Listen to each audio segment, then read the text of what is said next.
Hey Flower Tribe, it's Kelly Lehman and Lucy Lehman from Cranbury Fields Flower Farm, and today I want to tell you one reason why you may have really lush hydrangea plants but you might not be getting blooms. And the reason that might be happening is because you may have too much nitrogen in your soil. I wanted to thank all of our Flower Tribe members who sent in questions about why aren't my hydrangeas blooming, because that's one of the reasons why I wound up making this video, because of your questions. So the story with nitrogen is this. Nitrogen will give your plants really lush, beautiful leaves if there's a lot of it in the soil. The problem is if there's too much nitrogen in your soil, you're probably going to have a lot of beautiful, gorgeous, lush leaves, but you're probably not going to have many blooms. You might not have any blooms at all. So sometimes when people go to fertilize their hydrangeas, they don't realize that they're using a fertilizer that's very high in nitrogen. So when you're looking at your plant fertilizers, you're going to see these three numbers. And the first number is the nitrogen content. The second number is going to be your phosphorus. And the third number is going to be your potassium. If this nitrogen number is super high, you're not going to want to use it on your hydrangeas, because that's going to cause your hydrangeas to have super green lush leaves and no blooms. So you're going to kind of want this middle number to be a little bit higher, and that's one trick of the trade. So this guy over here, sometimes you have to go way to the back. This one says 14, 14, 14. That means that the nitrogen, the phosphorus, and the potassium are all in the same ratio. So you can tell that the nitrogen's not much higher than the other guys, so that's just something to look at also.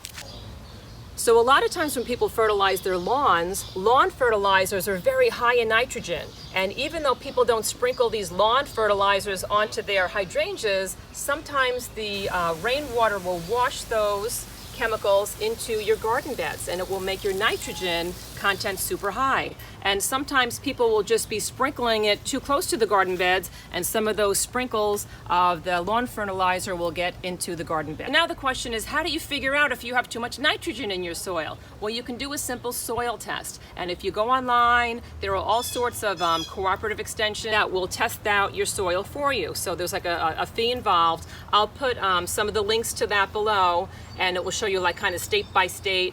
I know here in New Jersey, Rutgers University has a cooperative extension, and you can send your soil into them and they give you back the results, and it lets you know whether your nitrogen is too high or too low. There's also some kits you can buy, sometimes in Home Depot. I'll see if I could find one on Amazon and put it in links below. But it's just a simple soil test. And guys, if your nitrogen is super high, here's a quick fix for it. A good idea is to stop fertilizing, first of all. And second of all, you might want to apply a light layer of mulch, wood mulch, or sawdust to the base of your plant.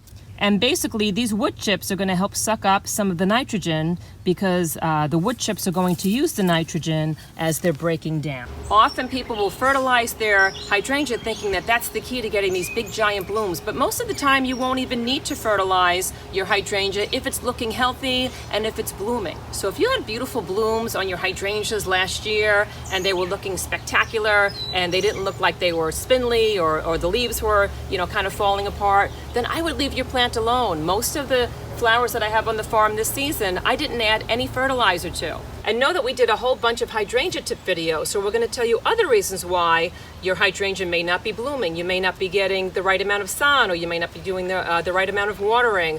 So you can check out the rest of those tips on our hydrangea playlist. And please keep your flower comments coming. A lot of the content that we make for this channel is based on your questions. So thank you so much for joining Lucy and I in this video. And please let us know where you're viewing this from in this great, big, beautiful world. I love to see how our flower tribe is growing around the globe each week. And if you've checked in before to say hi, please feel free to check in again. I'll put some links below for my Patreon page and for my Amazon shop page, where there's lots of ideas for gardening tools and for plants that you may like for your own gardens that you can buy on Amazon. And I will see you in the next video.